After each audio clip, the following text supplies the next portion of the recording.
Broad Street Review podcast is an extension of Broad Street Review, Philly's home for arts, culture, and conversation, an online arts and culture journal covering the greater Philadelphia area.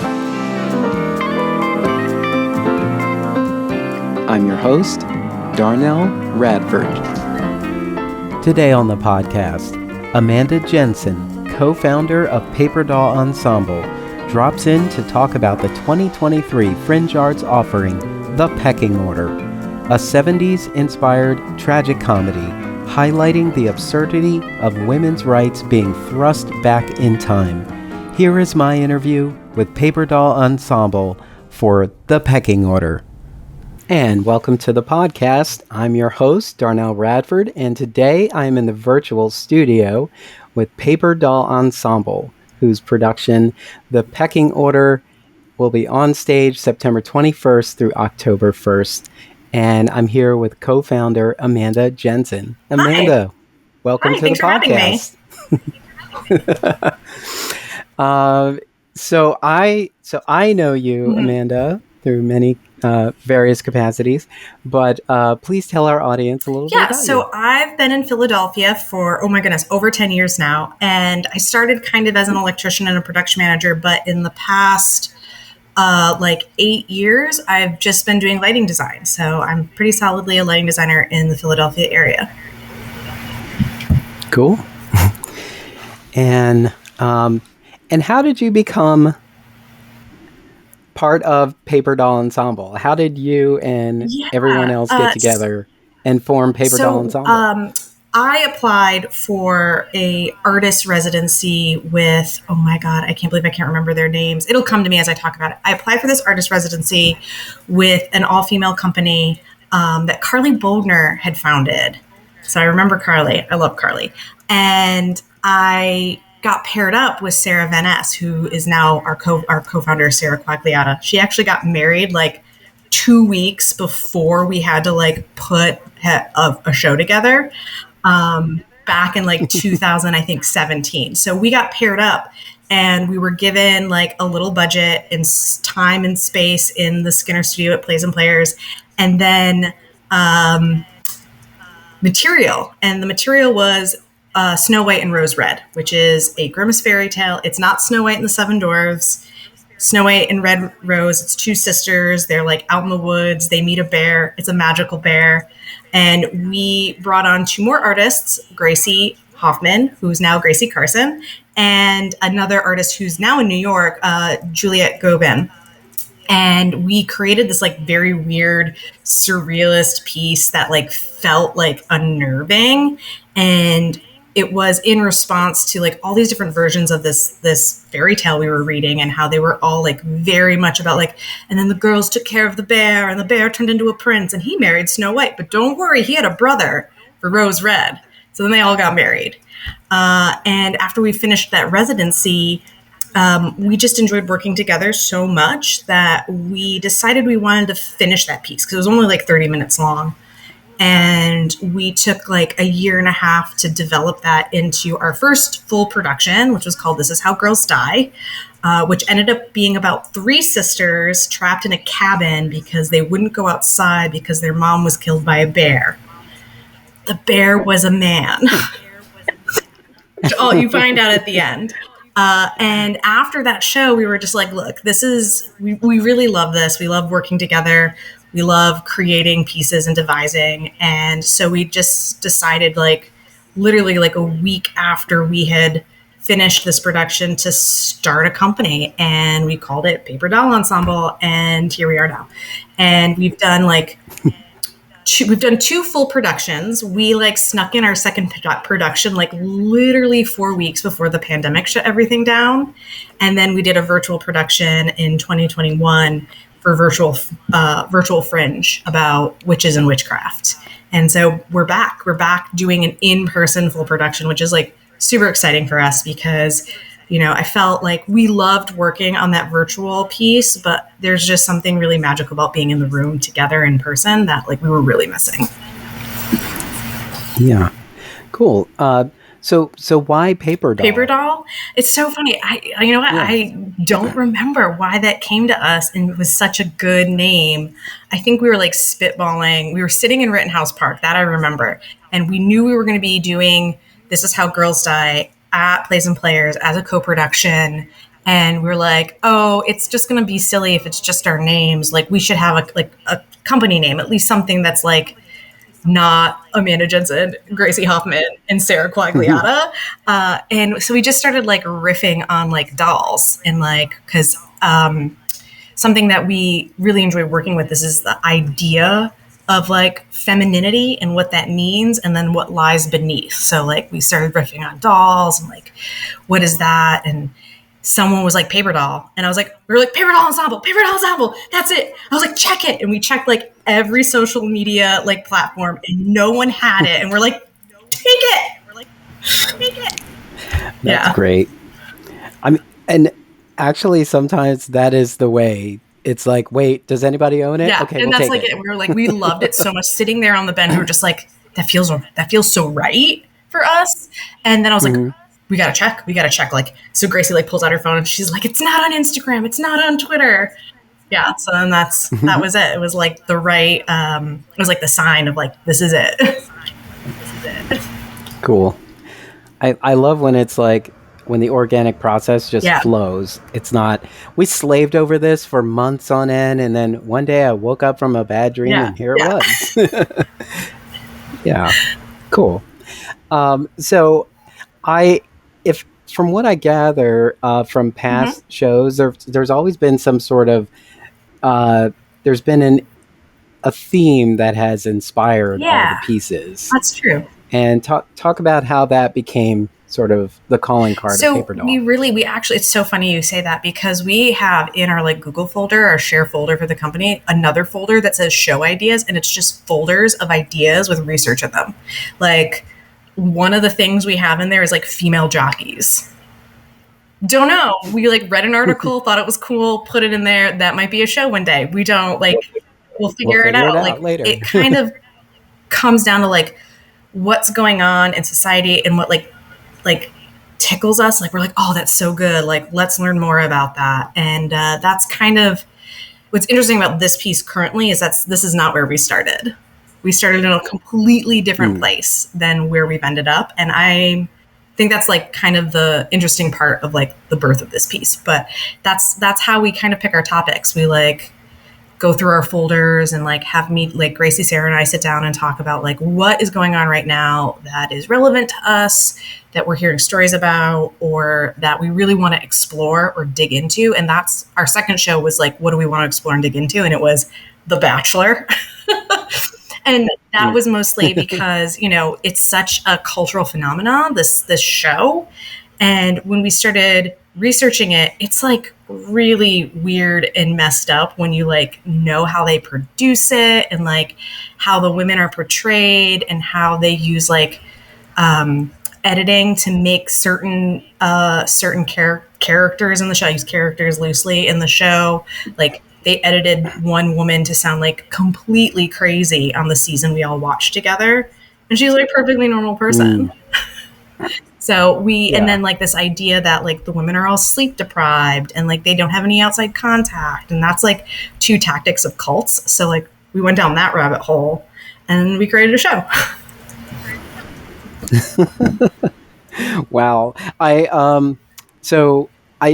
When you said The Bachelor, I was thinking about, there's a commercial that is sort of parodying The Bachelorette. And she says something like, she's like, I'm sorry, Frankie D. I had a really good time with you, but I'm gonna choose Frankie Z.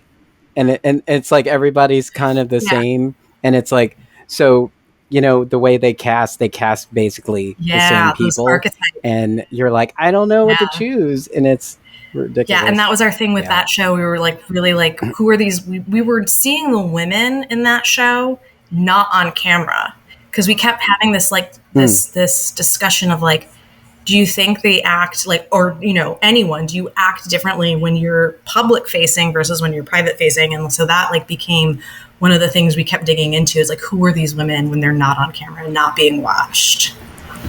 Yeah.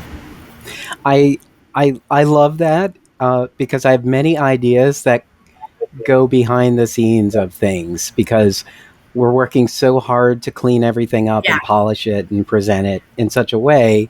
And it's like, yeah, but I want to know the behind the scenes things, like, you know, in everything. Like, for example, I'll watch, you know, like a spy drama or something. And I'm like, who runs the HR department? Yeah. You know, like, how do they get paid? Who's in charge? What happens if somebody dies? You know? Who made Yeah, those code like, words up? That's what I want to know. Yeah. It's interesting because like that kind of that motif is actually woven itself through a lot of our work, like what is lying underneath the surface, or like what is what's behind that public mask. So This Is How Girls Die was like had that happening in it, and this show definitely has an element of that in it as well. Huh. Okay. So now we come to the pecking order. First off, in your Google Drive folder where you have all your ideas, was this idea in there, and was it called the pecking order? It was not in our folder at all. No. Oh, wow. Like I said, we started in a very different place with this show. We actually started with just Sarah, Gracie, and I, like, coming out of, like, we can be back together again. We've all been vaccinated, like, all of that. Being like, we just want to do something like what we did early on when we did, like, This Is How Girls Die. Like, let's just start with the three of us. And so we were actually looking at debutante culture and like what that is and how, you know, you move through that society, like very, you know, public facing. And we were working on it when all of those, like when that it got leaked, when that like paper got leaked, and we're like, oh no, like, do we need to make a show about losing abortion rights? And we're like, no, we don't know. And like, Lightning Rod Special's already done one. Like, why should, like, let's just focus on this show and like, it's going to be fine. And then June happened and we were like, oh no, we're not making this show anymore about debutantes. We're making a show about abortion rights. Like, it completely changed our trajectory. We actually put aside the show we were working on and started over. Because we were also angry and upset and like hurt. And I guess, and all us being theater artists were like, what better way to process this and like show the devastation of this decision than to make a piece of art. We always say that we wanted it to be just standing on stage yelling at the audience like, abortion is healthcare. But we're like, but no one will come and see that show or stay at that show. So let's make something that says that without yelling it. And then that's how we started. Another piece of that puzzle is we had decided like, okay, we're switching gears. We're going to make a show about access to abortions and healthcare rights and women's rights. And we brought in two more collaborators, people we've collaborated before, Simha Toledano and Marsha Ferguson, and started working on this piece. And what happened was Sarah listened to this amazing podcast that she sent to all of us. And and I do not remember it. I can text her and find out. But they talk about Justice Blackmun, who wrote the decision for Roe versus Wade. And through this podcast, we learned that he had 3 daughters who all kind of had different ideas about abortion and abortion rights and what he should do or shouldn't do. And we started researching this family because it was so fascinating, and found this like amazing story of these, you know, his wife and his 3 daughters, these like amazing women, and his decision, and it like really propelled us forward.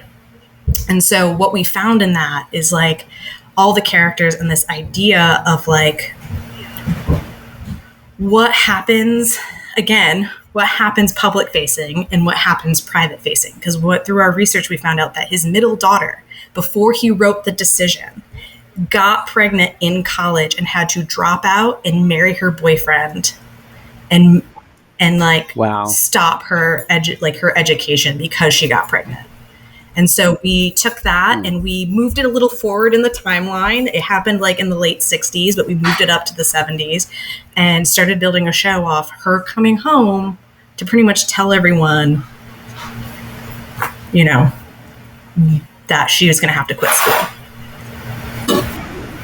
Wow.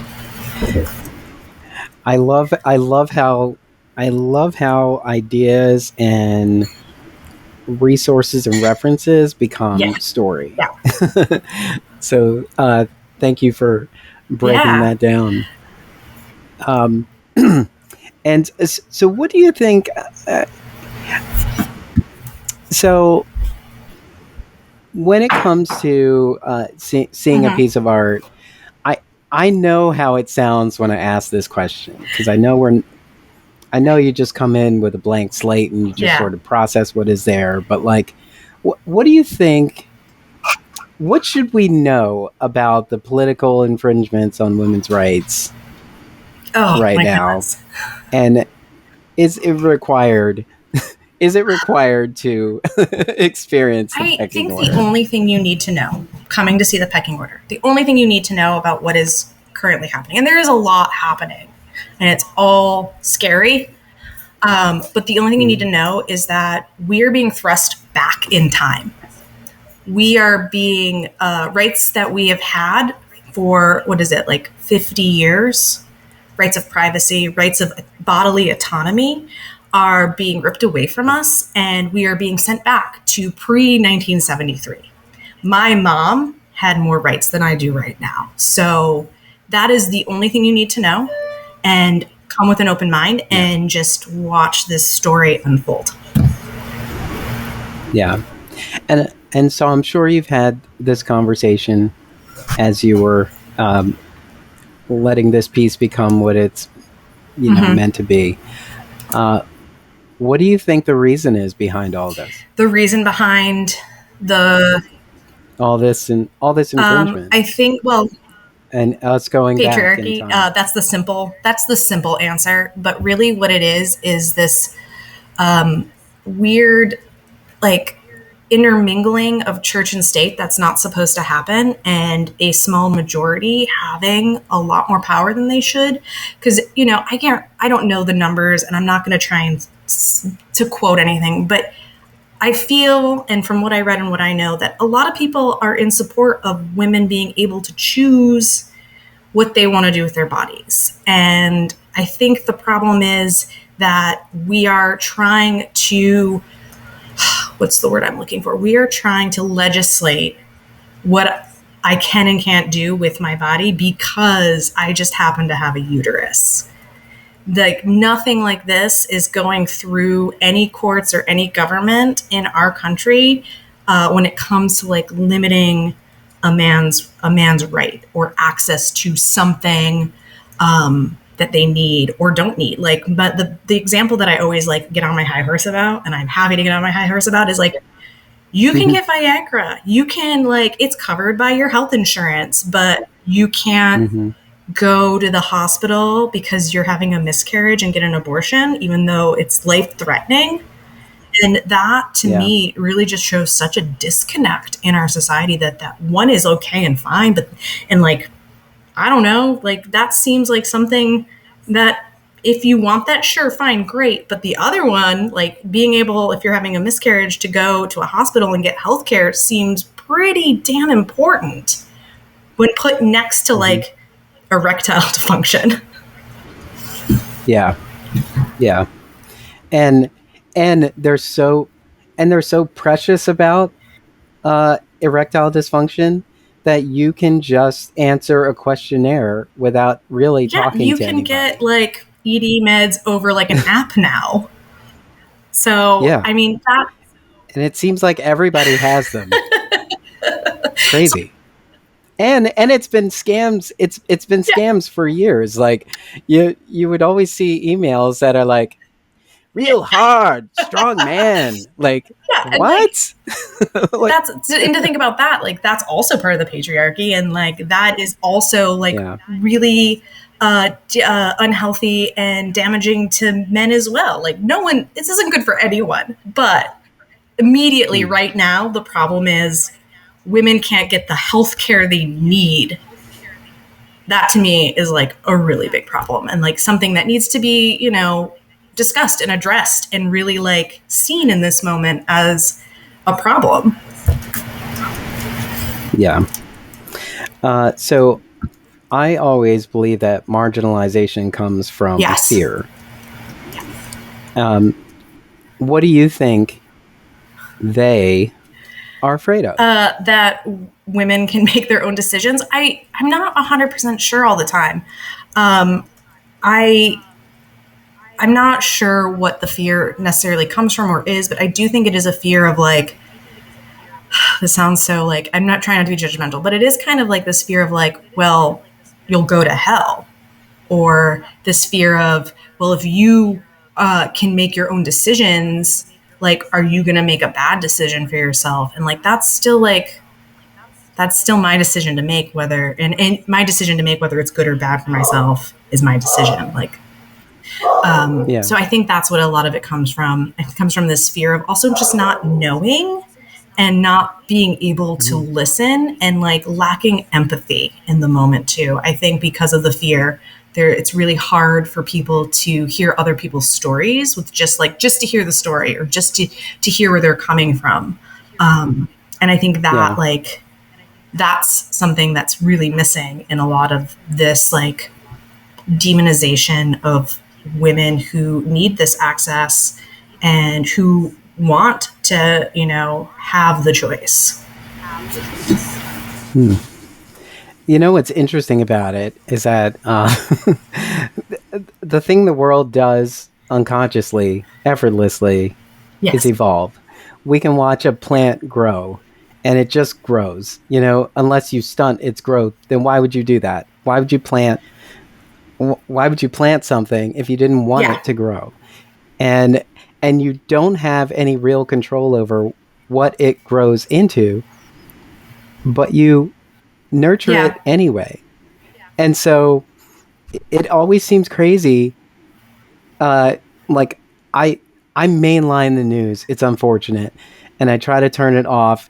And sometimes I feel like, well, it's sort of my duty to be aware of these things. And, I'm a part of an organization that needs to know what's going on in the news. And so I think about that. But it's often like, why the mindset of picking and choosing what gets to evolve and what doesn't. It's like you don't have a say. And so why do you think you have a say? Like, like exactly. And this idea too that like a lot of people who need access to this are people who are trying to actually do better for themselves, who are actually like, I can't have a child right now. I'm not financially stable. Maybe I don't have like good housing. Like there's so many reasons that I think are overlooked in this argument other than, well, that's a life. And there's so many more things and nuances that go into this argument that I think are just thrown to the wayside a lot of the time in the name of morality. So take us into the work in progress. It was. Where were you where was the piece at the? So we had about, I'm going to say like 40 minutes of solid skeleton of a script. We knew what the piece was about. We knew who the characters were. We kind of knew the point we get from point A, B, and then C. And we were like, okay, let's put it in front of the audience. Let's see if they get it. Let's see if it works. Let's see if there's questions that come up. And if those questions need to be answered, or if we can just leave them as questions. And so we were also we're overachievers. So it was a staged reading, and everyone still had scripts in their hand, and it's staged reading, but we had costumes, we had props. There was like a little table like for the set. Like we were like definitely overachieving in that moment, but it was really great for us to put it on its feet and see what else we needed to create. We knew it wasn't finished. We knew it needed a little bit more. We knew there were things we were going to have to explain. But once you've been in the room for like almost a year, sometimes it's really hard to see what those things are. And having like feedback from the audience and like other artists who come and see our work and being able to talk to them like was excellent. We kind of took everything in and then came back like I think like a month or two later and like started to workshop again and finish what we'd started.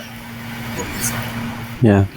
How did the audience respond? Like really good. We had great responses. It was interesting. We had a lot of, this is no shade at all, no shade.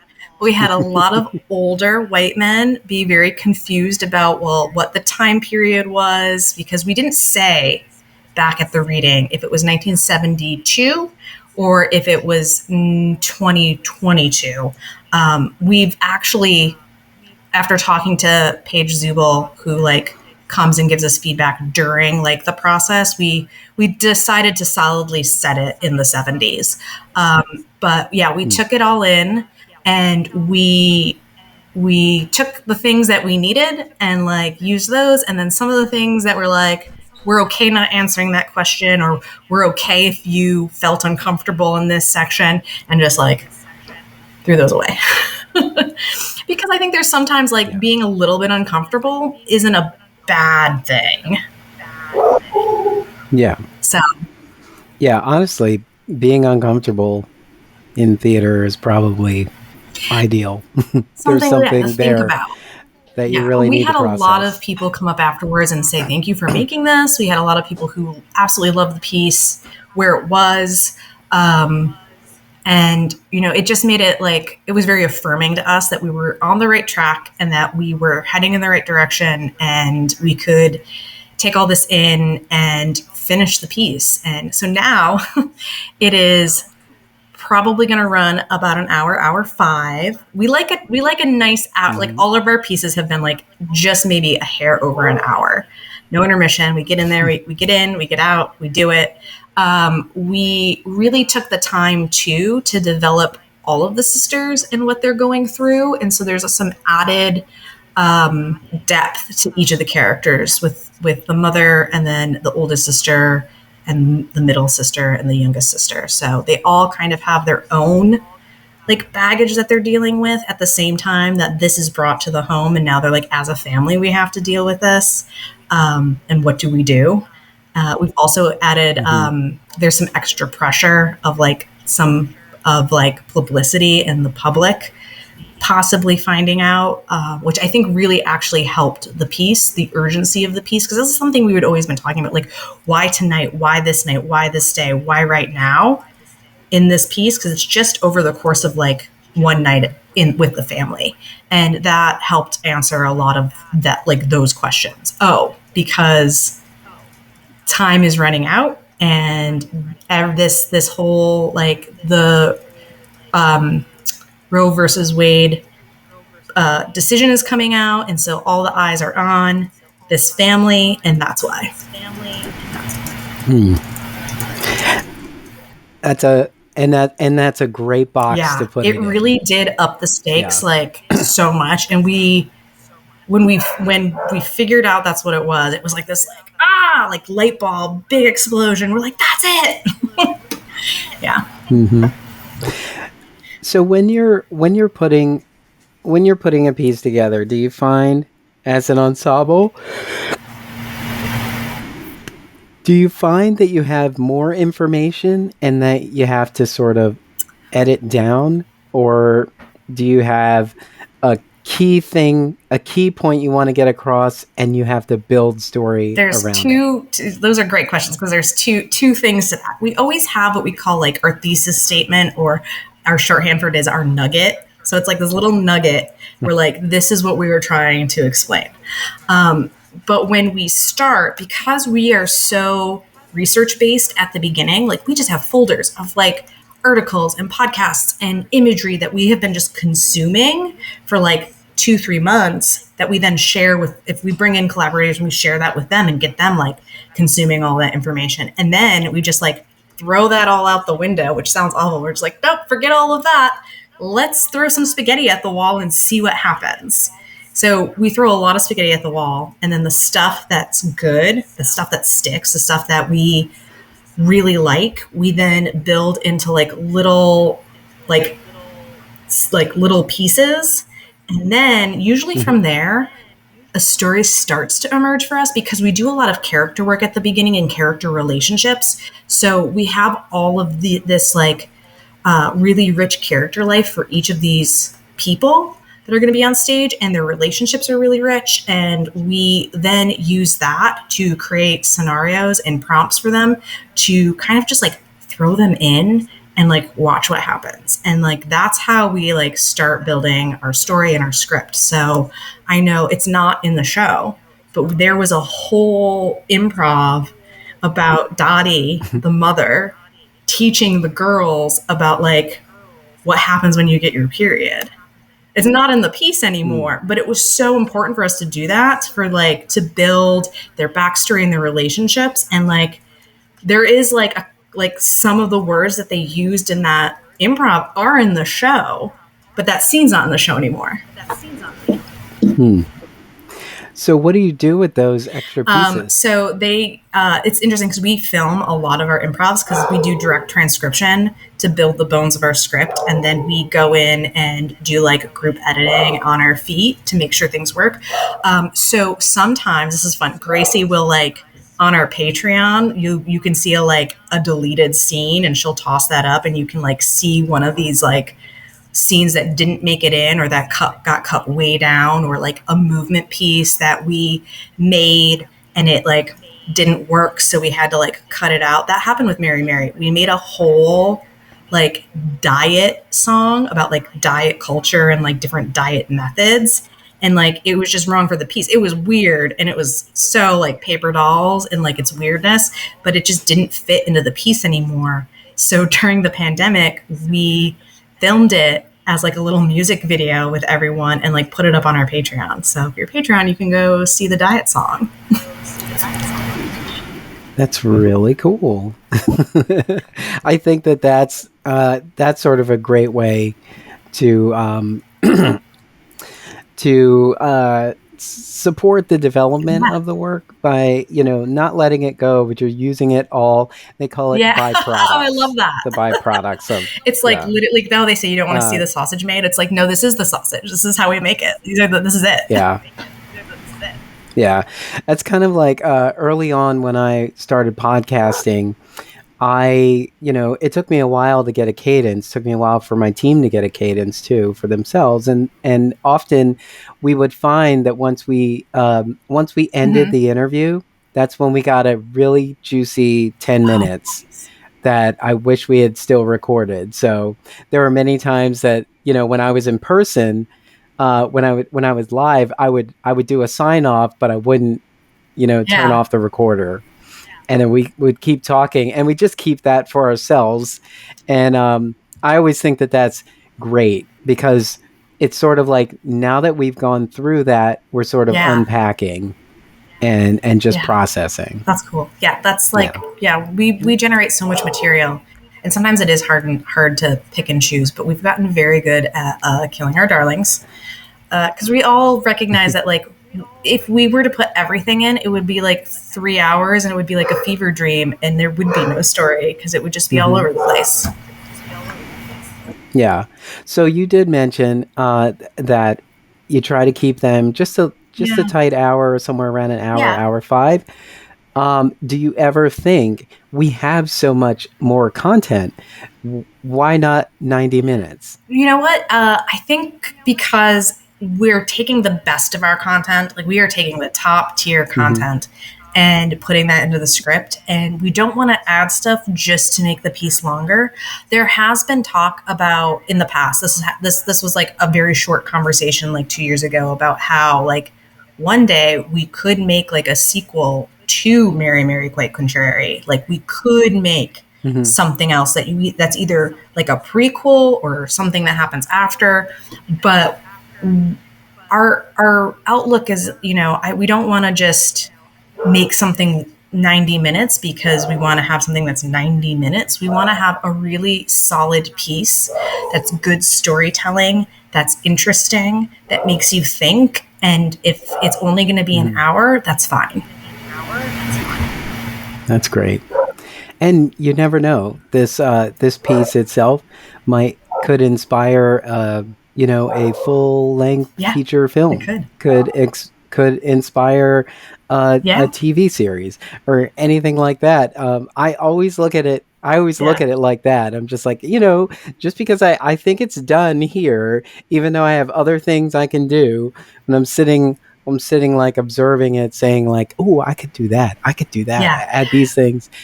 They just become more inspiration for future work, or for other ways to. Our virtual piece, Wasp's Nest, definitely has like that potential, and we have like a lot of weird, witchy improvs from doing all that virtual work with people. And there is like a world, because it was the piece was episodic in itself. There is like a world where we could be like, oh, let's do like another episode. Like, I don't know if we have the capacity to do any of that right now, but we definitely have the material tucked away if we ever are interested in like revisiting those things. Great. I mean, it's good to have a body of work, like research and resources to go back to. Your well is never dry, which is great, because you can always. And so, I also think it's great to have a well that is full or filled, and let other ideas inspire you as well, because you have a sense of security in knowing that you have this collection that you can go to and realize further when you're ready. It kind of gives you the confidence to see something in real time and say, you know what, I know we were talking about this, but this has urgency right now. And let's explore this right now, and we'll get back to the exactly. rest. And that's like exactly what happened with this piece. Yeah. Well, that's great. I was going to ask you what motivates Paperdoll Ensemble. I think you might have met. You think I covered that one? I think I covered that one too. Yes, absolutely. So we teased some of the ways that people can be involved in Paperdoll Ensemble, but I'm going to have you tell us. So how can our listeners support Paperdoll Ensemble? So the biggest way to support is to come see the show, of course. Like, come see the show. It's going to be weird and make you think. And the characters are so beautifully developed, and everyone is such an amazing performer in the cast that like it's a good show. The next way is to become a Patreon. We have a Patreon. There's a bunch of different levels. I think our lowest level is like $3. You get access to, with that, you get access to all of those like behind the scenes things that like we periodically post, plus like a peek behind the curtain. I know I think last year we all did like a weird survey about like us as people and like our theater careers, and like I know one of the questions on there was like, what is the worst show you've ever seen? And I think mine got cut because I was not kind to the show. Oh, I won't say it, but I saw a show in a Fringe, and I couldn't get out because I would have then become part of the show, and so I just had to sit there for 90 minutes, and it was not good. How dare you! And I was like, oh, trap me in here. I've always thought, and this is my theater professors, that life is too short for bad theater. So there's lots of fun stuff. I want that on a T-shirt, and I'm going to print that up and put it on the wall. Life's too short for bad theater. So the Patreon is great. Like I said, I think our lowest level is like $3. You get all that behind the scenes. The different tiers have different rewards. I know as you like go up, you get like reserved seats at our shows. You get like, there's lots of good perks there. I don't know them all off the top of my head. I just know they're good. And then let's see what else. You can always follow us on Instagram. We're always posting, even when we're not like in production. Gracie will tease little videos of like some of our movement pieces and make like there's some pretty funny like things she's made from our like weird movement pieces. And is that it? Is that it? Yeah, I think. And we also have a newsletter. If you go to our website, which is paperdoll-ensemble.com, you can sign up for our newsletter. And we only really send out every couple months, and then when we're producing, like you get a lot more. But that's a great way to support us. Nice. I love the Patreon categories. There, dewdrops, sprinkles, sugar cubes, peeps. And golden Peeps scrunchies are very important to us. Our first show, we actually just did a fundraiser for the Fringe called the Peep Show, which was all marshmallow peeps, marshmallow peep theme. We had a marshmallow peep themed cocktail. We had a peep tasting table, a peep decorating contest. But our first show, this is how girls died. They eat a lunch consistent of like this like teal colored Gatorade that they call tea, and a peep lasagna, which was just like yellow and pink peeps melted in layers in a lasagna pan that they like ate on stage. Yeah. Oh my God. The peeps are very important. And of course a golden scrunchie. Like, come on.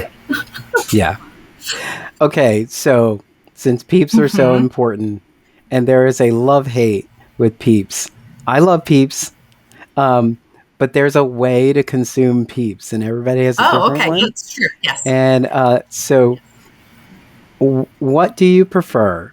Do you prefer peeps fresh out of the pack, or peeps that have been exposed to the air and get a little bit stale? I like stale.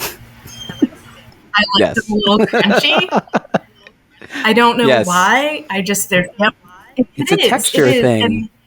My husband would disagree. He likes them fresh. If there's any amount of time that they've been out of the package and not consumed, then they're not good anymore. I'm like, give those ones to me.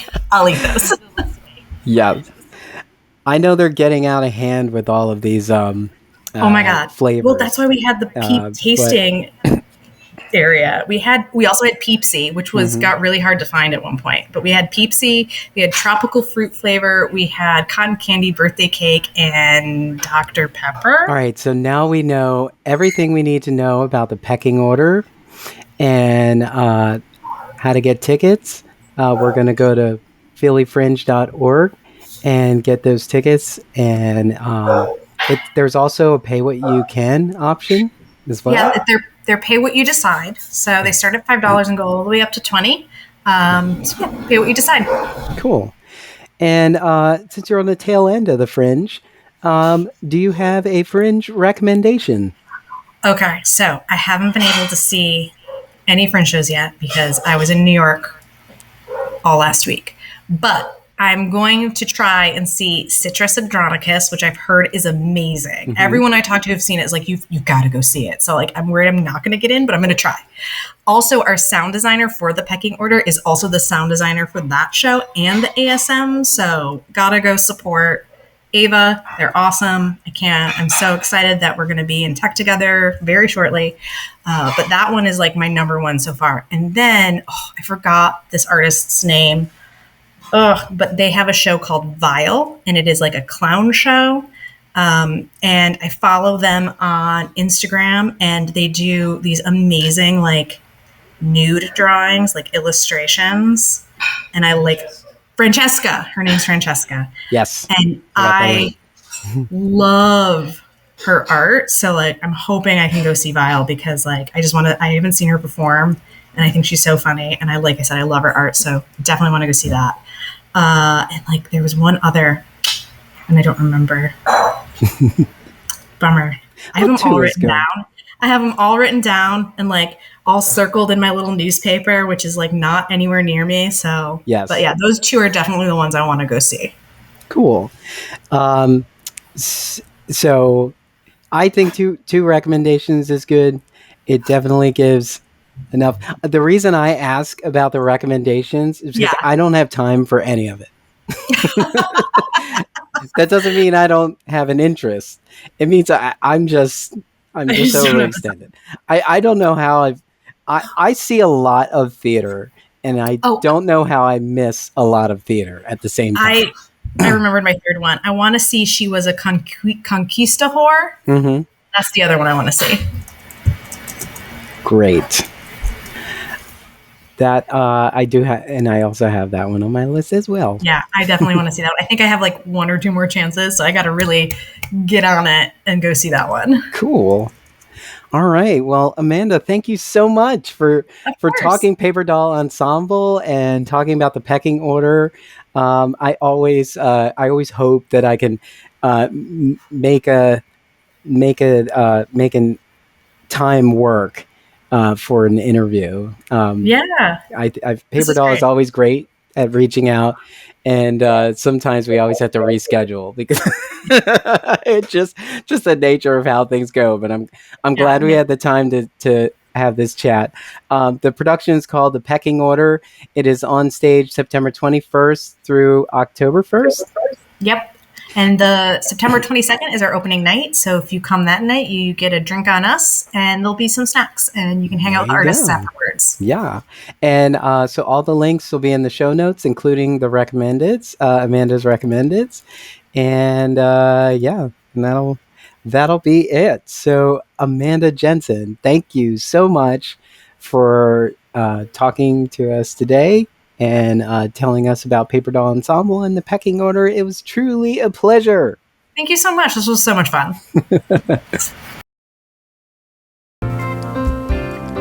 Want to get involved with Broad Street Review? Head on over to our website at www.broadstreetreview.com and click Get Involved at the top. While you're there, help keep us running and click Donate to find out how. Connect with us on social media, on Facebook and Twitter at BroadST Review. Thank you for helping to keep the conversation going.